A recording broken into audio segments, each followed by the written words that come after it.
So I saw an article a couple days ago, and I want to go ahead and talk about it a little bit.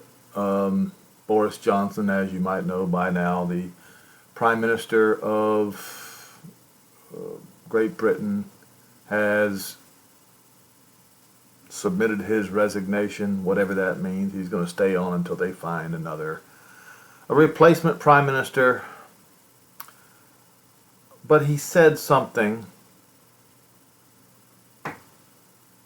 very interesting before he resigned. And you'll see it right here in the UK Independent. Johnson wants to recreate Roman Empire ideas about European cooperation. Boris Johnson wants a modern recreation of the Roman Empire.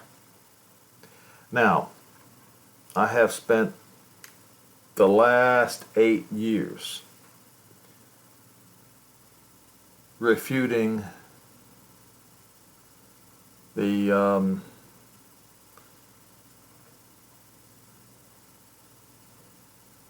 white supremacist ideas of Herbert Armstrong and his crowd, his silly book entitled The U.S. and Britain in Prophecy, where he makes the claim that the United States, Great Britain, Canada, Australia, and the white people of South Africa are actually Israelites.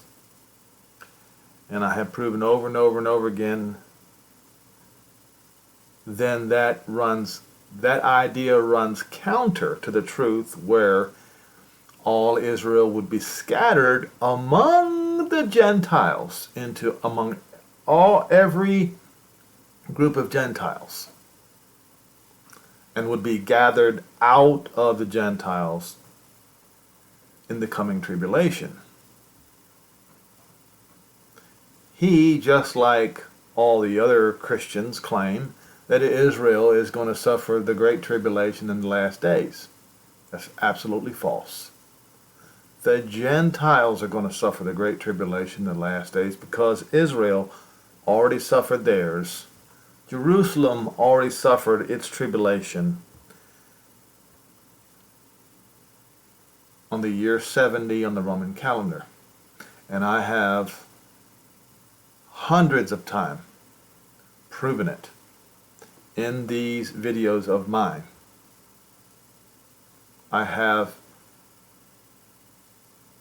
posted hundreds and hundreds and hundreds of videos on this YouTube channel and on BitChute, but mostly on YouTube, for the last 8 years,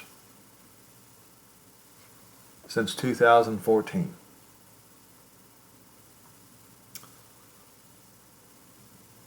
And so, Herbert Armstrong's The U.S. and Britain in Prophecy, as if Britain is somehow the tribe of Manasseh, or whatever he thought it was.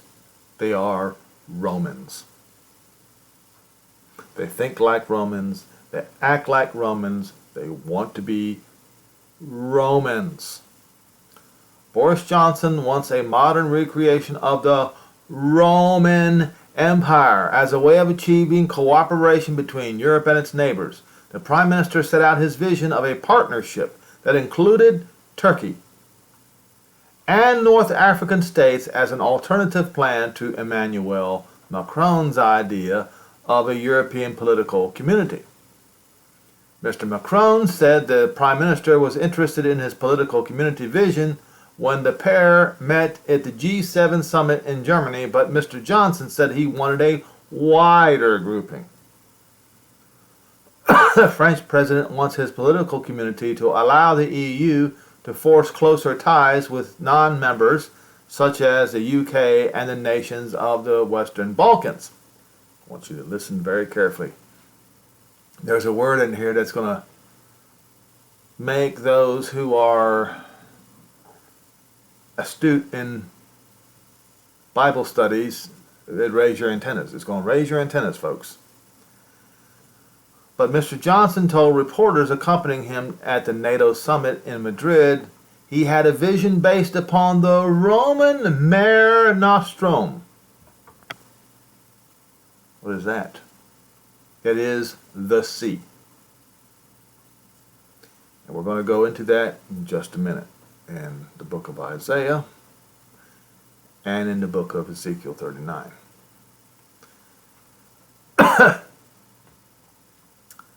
Emmanuel has an idea which I actually claim paternity to this idea, Mr. Johnson said. I had this idea back when I first became Foreign Secretary. My view is that we should rebuild the whole concept. So I think that Turkey should be there. I think that the Maghreb should be there. I would assume that means North Africa. And I think we should basically be recreating the Mare Nostrum of the Roman Empire, the kingdom of the sea.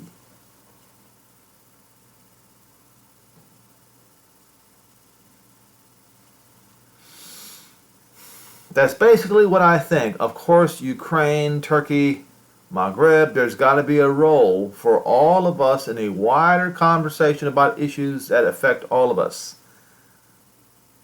You see what Boris Johnson is doing? His idea is not going away. And Russia has had their ire mainly toward Great Britain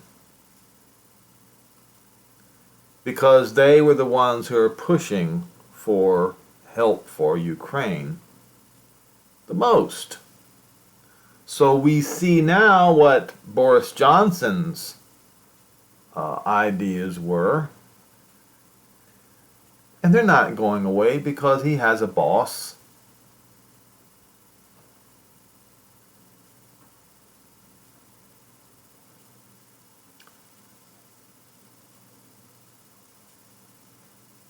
I think possibly what's going on here is that there are several different ideas. That doesn't mean that they are necessarily all the same. I think possibly rather than inventing new structures, let's look at building up relationships. Asked whether he would give a yes or a no to Macron's plans, the Prime Minister said, insofar as it is compatible with some of the things that I have been talking about just now, it is worth looking at. There's a role. I think Turkey is crucial, and I need you to understand something. If you think that Boris Johnson is completely British, you would be wrong. His great-grandfather is, or was, Turkish. Go look it up. I think the North African littoral is also a very important area for the wider debate. Israel. Come on. Oh, Israel. Aha. You see what's going on here. And then on the flip side, you have Russia. They want their version of the Roman Empire, which includes Turkey, Syria, and Israel. Let's look at the next article. So this article here on the Greek Reporter, Putin reclaims Byzantium for his new Russian Empire. Let's read, shall we? This is April 27, 2022. The other article that I previously read was in June. So they're fairly up to date. Putin has associated Russia with Byzantium in ways that are apparent to countries with an Orthodox legacy but are not necessarily clear to the rest of the world. That is correct. He's absolutely right. Those in the eastern part of Europe, they understand the Orthodox religion, understand this very, very well. Russia's two-headed eagle, often worn by Russian athletes on their jerseys, is not a modern invention. It comes down to us through the ages from the glorious days of the Byzantine Empire. If we travel 1800 years back in time, the eagle served as the unmistakable symbol of the Byzantine Empire. And it is still at the core of Orthodox Christianity, including its Greek, Russian, Ukrainian, Romanian churches throughout the world. The great unmistakable historical importance of the Byzantine Empire is not overlooked by Russia. It has, however, been suppressed or ignored within Western history education. It has been treated this way because it looks to the east, and here in the west we do not. What was Byzantium? In the nutshell, Byzantium was Rome. More specifically, Byzantium was the Rome that existed after Constantine I turned the Roman world from its pagan roots toward Christianity after the city of Rome ceased to be the capital of the Roman Empire in 476 AD.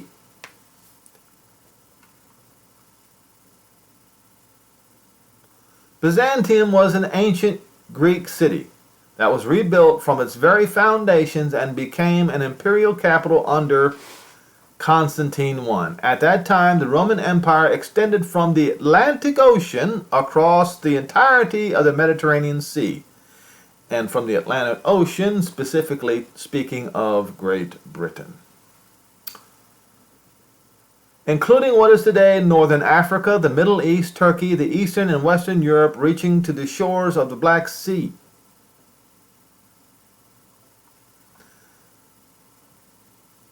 Constantinople, the great city now called Istanbul, was the beating heart of Rome, of Byzantium, from 330 until 1453 AD. So at one time Rome was one, but then it became two, and then it became three.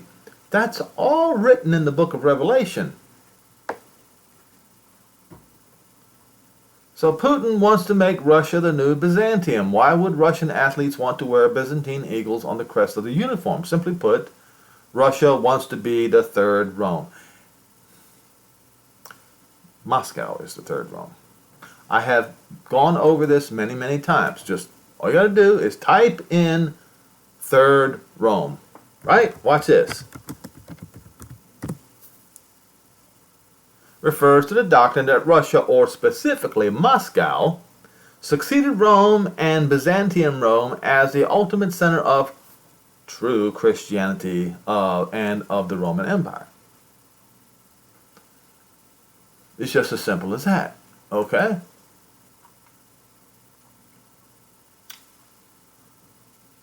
By the time Constantinople was conquered by Ottoman Turks under the leadership of Mehmed II in 1453, after serving for 11 centuries as the Roman capital, Russia became a central part of the Byzantine alliance. The Russian Tsar, derived from the Latin word Caesar, or imperial ruler, then assumed or presumed the role of the imperial head of the Roman Empire. Following the Bolshevik Revolution and the establishment of communist secular United Soviet Socialist Republic in 1922, this imperial legacy was largely lost. Russia reclaims this legacy. For what reason? Well, all of Rome must be punished, must be destroyed for what they did to Jerusalem. That's the reason. Byzantine history and its Russian legacy. Under Vladimir Putin, Russia once again began to portray its history through the lens of Byzantium. Putin had begun to indelibly associate Russia with Byzantium in ways that are not apparent to countries of an Orthodox legacy, but are not necessarily clear to the rest of the world. Byzantium matters. It matters if we want to associate Russia today with Imperial Russia at its zenith. If you recognize the double-headed eagle of Byzantium Russia athletic uniforms of the past decade, it makes a lot of sense. If you do not, it is important that you ask why this symbol does not have as much resonance as the hammer and sickle or the maple leaf have. Russia is reclaiming the legacy of Byzantium, of Rome, of antiquity, and the Orthodox Christianity. This is not necessarily a threat, but this is why Byzantium matters. You see, folks, this is the reason why Boris Johnson, Emmanuel Macron, and all of them, it's like they're trying to one-up Russia. They know that Russia is trying to recreate Byzantium, so they want to recreate the Western Roman Empire. And this is where you have the false prophet in Revelation 13 with two horns on his head. That's how it ends. And the two horns started way, way, way, way back.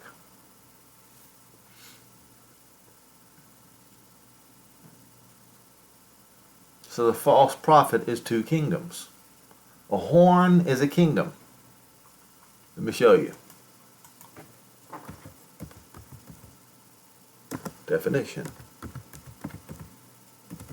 See if I can find it in Merriam-Webster's dictionary.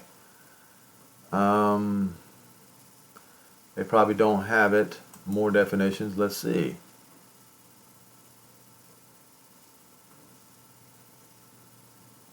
They can get all kinds of things, including an erect penis, but they can't get, this is the most ridiculous, I tell you. Alright, so let me do it this way. I can do it like this. Horn Kingdom.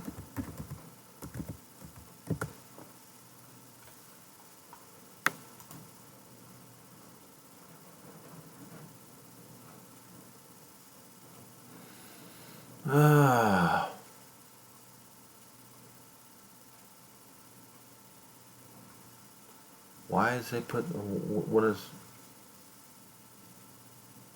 alright, fine, I guess I have to go to Strong's Concordance. And I have to go to Hebrew to do it.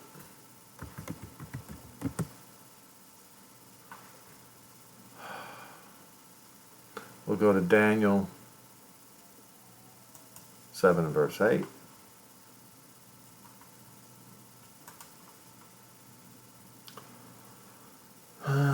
Horn.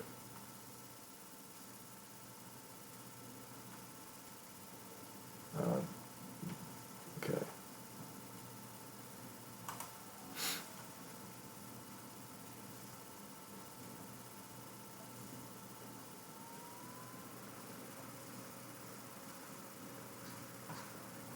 Wow, this is ridiculous.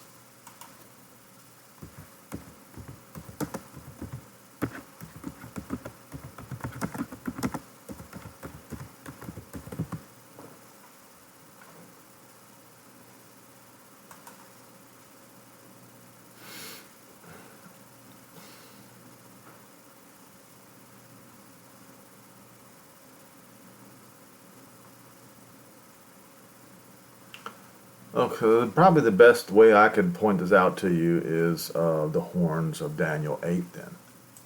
So, when you read Daniel 8, it talks about the horn that was broken, and that horn was Alexander. Alexander died a young man. He was the goat with the one single horn who defeated the sheep with the two horns, and that sheep with the two horns was Medo-Persian Empire. So the Medo-Persian Empire was like the one empire, two peoples, or two groups of people. And the four prominent horns that replaced the one large horn showed the Greek Empire will break into four kingdoms. And that's exactly what happened. And among them was Ptolemy and Seleucid. So horns, a kingdom. Alright? Let's continue.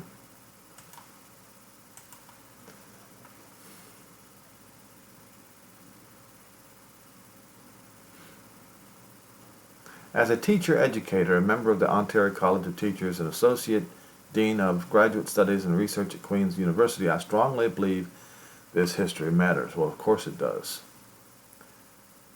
Years ago, I devised a scheme, crude in hindsight, for them to be in the position of the students they would teach, meaning the elementary school children we asked to learn about medieval times and classic civilizations. I am not challenging these subjects, pervasive as they are in curricula across Canada. However, the rationale for their inclusion in various curriculum documents is unclear. Why every student in Ontario needs to create a medieval coat of arms in grade 4 is beyond me, and not only because it reveals a Western European circular bias. I ask every teacher candidate to participate in a research project that would explore Byzantine history. Why? To situate each future teacher in the position that they are asked to place their students. That's not going to happen because the Western world wants to recreate the medieval old world of Western Rome, and of course, even while they are in the throes of anti-religion, they're still doing it. And Russia, on the flip side, are always going to try to recreate Byzantium. But that creates a conflict, you see.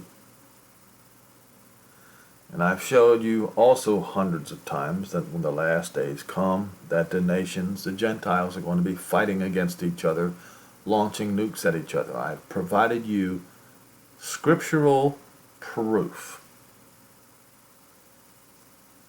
Okay? So, they tried to bring Israel in this.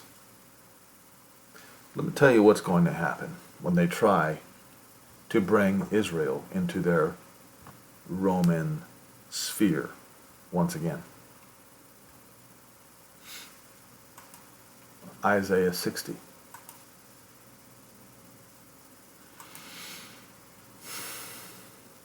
Arise, shine, for thy light is come, and the glory of not the Lord, but Jehovah is risen upon you.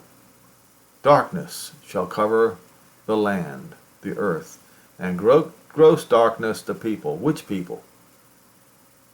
You'll see it. Jehovah will rise upon Zion with glory, and he will be seen. The Gentiles shall come to Zion's light, because they have no light. Their lights will be turned off. While they are trying to push for electric vehicles, electric everything, all being powered by solar panels, the sun's light is going to be turned off. And they will have nothing. And kingdoms to the brightness of your rising. Look, lift up your eyes around you. They are gathering themselves together. Your children. They're gathering your children together, Jerusalem. And they shall come from afar, and your daughters will be nursed at your side. You will see the stream of people coming. Your inner man, your inner heart will be in awe. And your borders, O Israel, O Zion, will be enlarged wide. First blessing, that blessing first went to Japheth. I have showed you this many times in the book of Genesis. I believe it's in Genesis 9. But ultimately, Japheth will have no home and be forced to live as a tenant in the tents of Shem.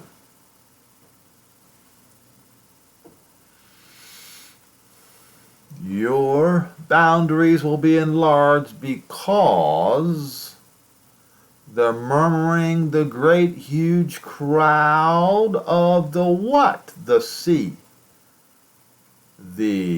What is the name that he used? The Mare Nostrum. Mare Nostrum. Let's look it up.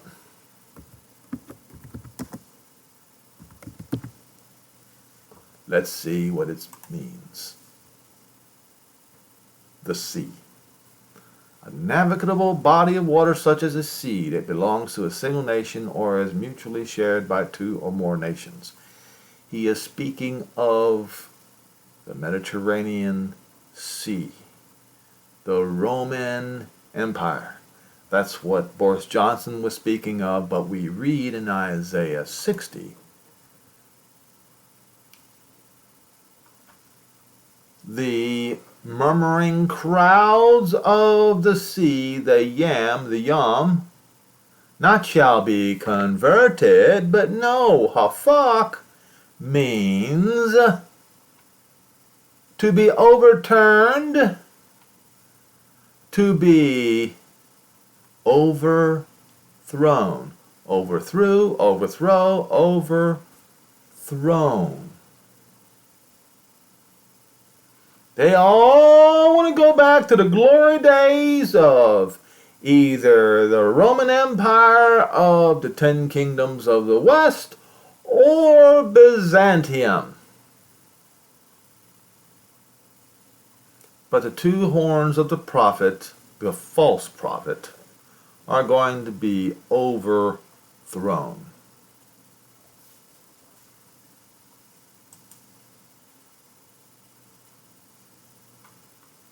And the wealth, or it could be the wealth of the Gentiles are going to be brought to you, or it also could be when the armies of the Gentiles invade.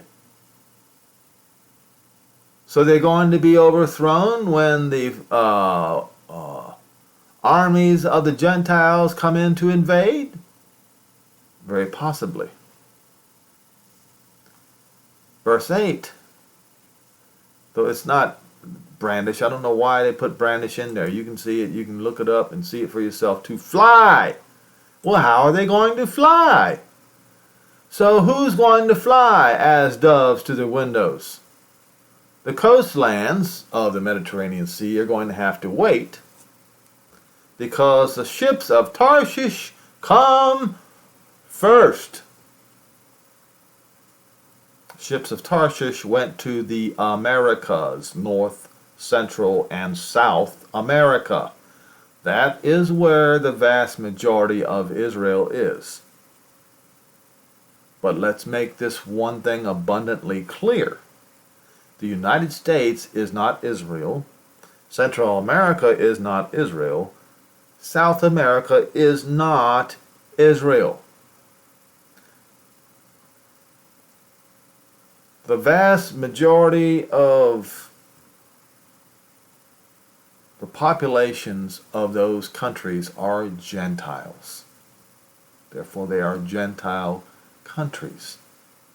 Not the lies that Herbert Armstrong, Garner Ted Armstrong, Richard Ames, who are all the rest of these guys? I can't remember. Gerald Flurry, that's another one.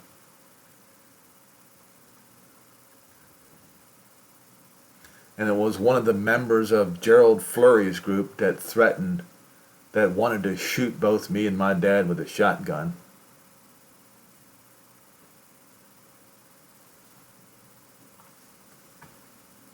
Because we told him that Israel is going to be saved, not go into great tribulation. Because the tribulation of Israel is over. It's finished. He didn't like that. He couldn't argue the point with his Bible. He said that I needed to go talk to his preacher. I said, I don't need to go talk to any stinking preacher.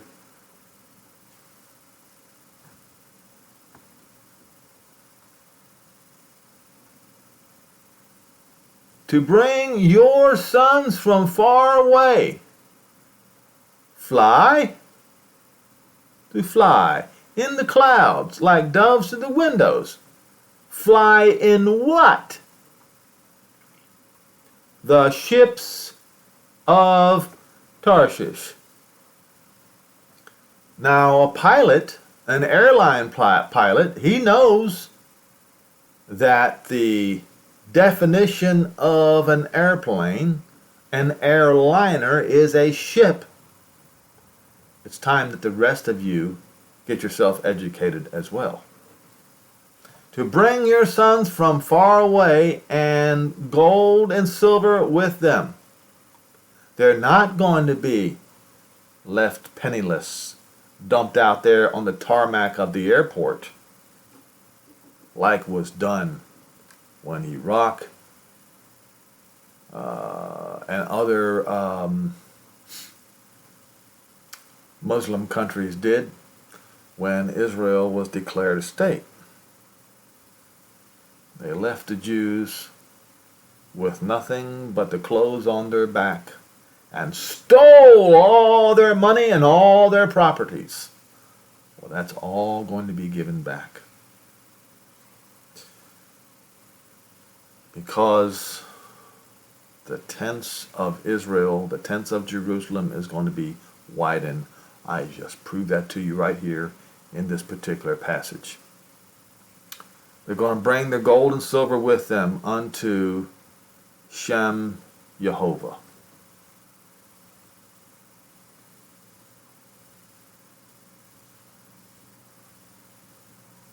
Elohim,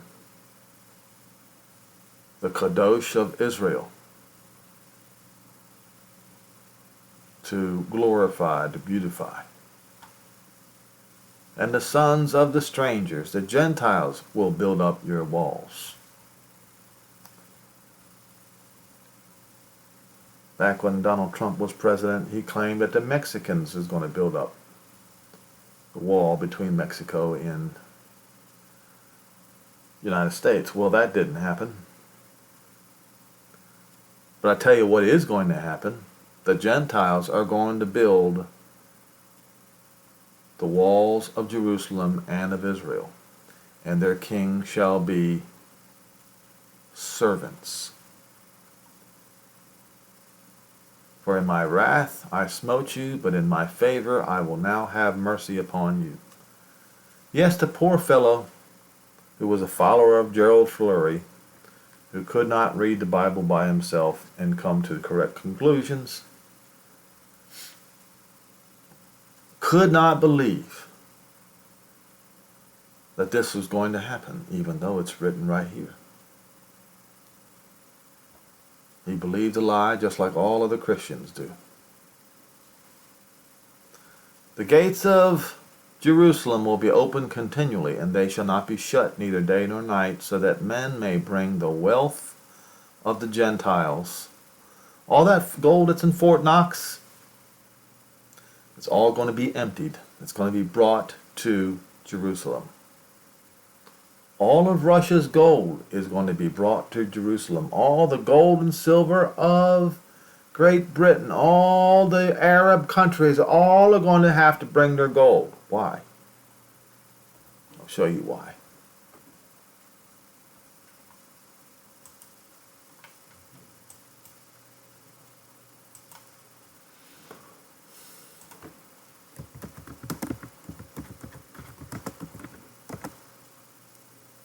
Haggai 2 and verse 8. Haggai 2 shows when Israel is going to receive, Israel the sinner is going to receive the blessing.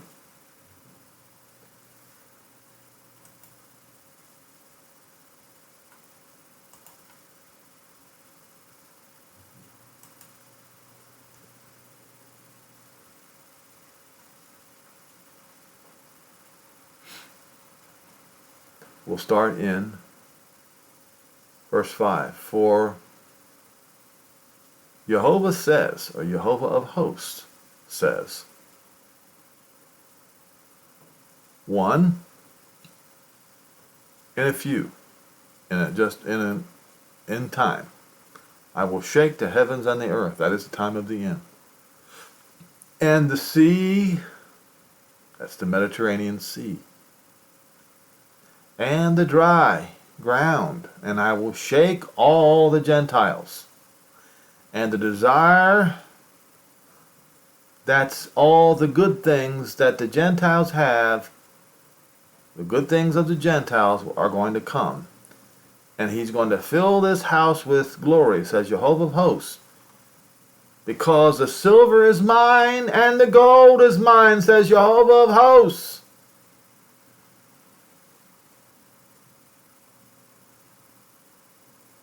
All the wealth is going to come. And something is going to happen to any nation that does not bring their wealth, that does not bring their gold and silver.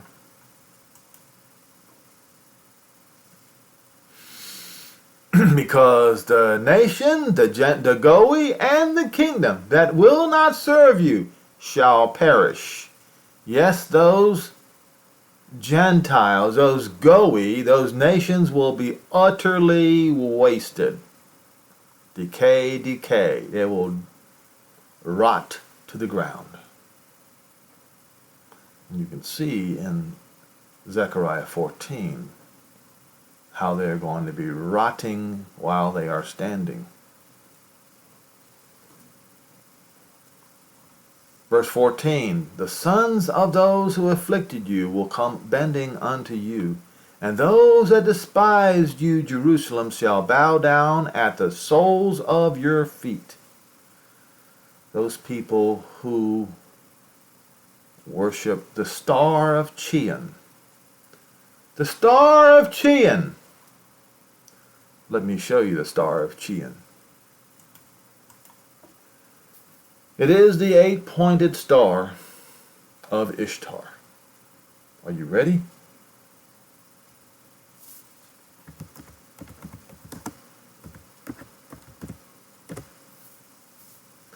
And there is your star of Chian. The 8-pointed star of Ishtar. They are going to come bowing down at the soles of the feet of the Jews and lost Israel.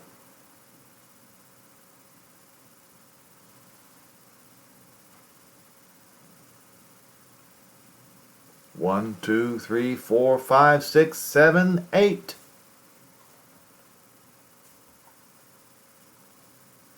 And it's also the Christmas star.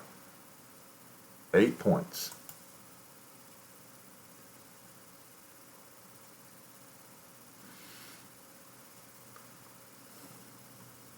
And they will call you, Jerusalem, the city of Jehovah. They're no longer going to use the word God, because God is the false national idol of the English-speaking peoples, the Celts, the Gauls, and not the Elohim of Israel. Zion, the holy city of Israel. Whereas you have been forsaken and hated, so that no man went through you, I will make you a long duration redemption. Not arrogancy, not whatever it said in there, redemption. Exaltation, majesty, and excellence. But you Christians don't believe that. This is the reason why you, like the swine of the legion, are running yourself into the lake, and you will drown yourselves, murdering each other. You will suck the milk of the Gentiles, and you will suck the breast of kings, to know Jehovah is your Savior and your Redeemer, redeeming kinsman, the mighty one of Jacob. Instead of brass, I will bring you gold, and instead of iron, I will bring you silver. And for wood, brass, and for stones, iron, I will make your officers peaceful, and your exactors righteous.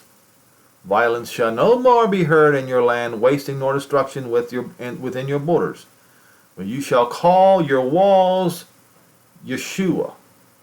Yeshua is not the name of Israel's Moshiach. Yehoshua is that name. The walls will be called Yeshua, which means salvation. And your gates will be called Tehillah, which means praise. Your figurative son will no more, your son? Okay. King James always got to add words where it doesn't need to be. The sun shall be your light daytime for brightness. The moon give light unto you. Jehovah will be your everlasting light, and Elohim your glory. Your sun shall no longer go down. This is where it's figure of speech. Your sun shall no more go down, neither shall your moon withdraw itself. Because Jehovah will be your everlasting light, and the days of your mourning shall end. Your people also shall be righteous. Israel will no more be sinners, but they will be righteous, and they will inherit the Eretz forever, the branch of my planting, the work of my hands, that I might be glorified. A little one shall become 1,000, and a small become a strong nation, and I, Jehovah, will hasten it in its time. And you Christians, you don't believe any of this. And because you don't believe any of this, this is going to happen to you. Son of man, prophesy against Gog. The English name for Gog is George. And in Revelation 9, in the 6th trumpet sound, Jonah describes the stripes, the ribbon of Saint George, and the colors. If you're not careful, you'll miss it. But I did a video on it, several videos in fact. You can scroll right through my video library and you will find it. It's right there in the title. And say, thus says Jehovah Elohim, or Adonai Jehovah. Gog, Rosh, prince of Meshech and Tubal, you will return and lead on, and you will go up from the north to the mountains of Israel, and I will strike your bow out of your left hand and cause your arrows to fall out of your right hand. You know that's a figure of speech. And you will fall upon the mountains of Israel, you and all your bands, and the people that are with you. I will give you to the ravenous birds of every sort, to the beasts of the field to be devoured, and you shall fall upon the open field. For I have spoken it, says Adonai Jehovah. And I will send a fire on Magog, and among them that dwell carelessly in the coastlands. The coastlands of what? What was that term that he used? Mare Nostrum. Mare Nostrum.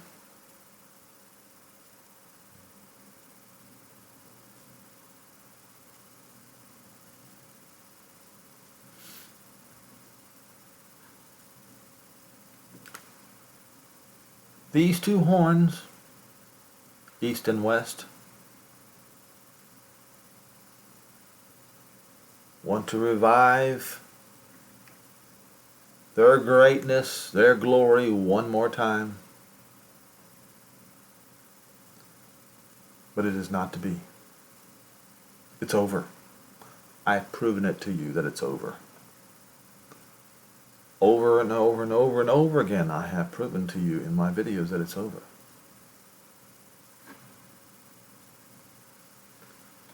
So,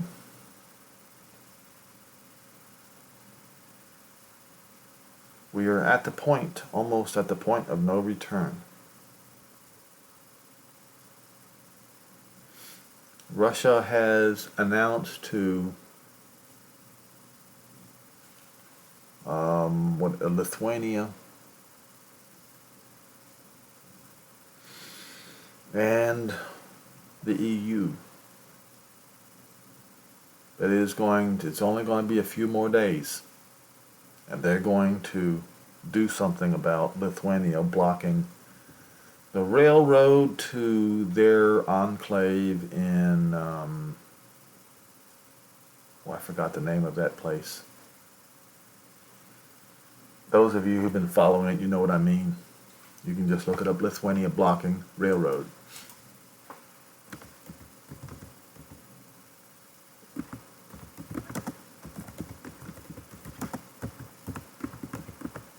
Kaliningrad.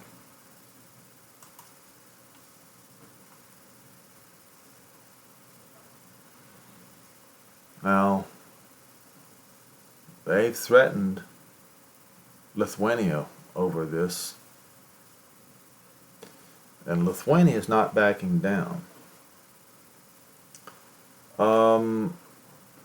Russia threatened the entirety of Europe that if Russia does not get its turbines back from Canada, that they're going to shut down Nord Stream 1. Let me show you something. Canada exempts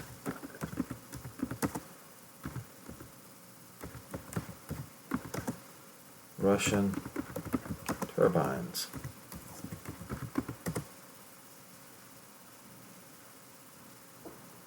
So Canada had to very quickly exempt Russia's gas turbine from sanctions amidst Europe energy crisis. Ottawa defies Ukraine's objections to return the equipment for Nord Stream 1 pipeline, saying it needs to support Europe's access to reliable and affordable energy. You see. So Canada has already caved, but Lithuania is not backing down. And if I remember, Finland said it's going to allow supplies to go to Russian miners as long as they use Finland vehicles to bring the supplies up there. So they came to an agreement. But this situation, Lithuania, is still ongoing. These people are dancing with disaster, and it will happen. This disaster will happen. It is predicted, it is prophesied. The nukes have been prophesied in Joel 2, in Zechariah 14, and Revelation 9.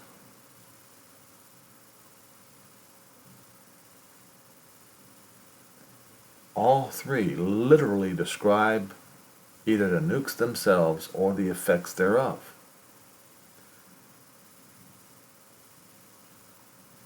So, once again I say, the two Romes are trying to be great again. Donald Trump wanted to make America great again. Didn't happen. Boris Johnson wants to make the old Rome great again. Not going to happen.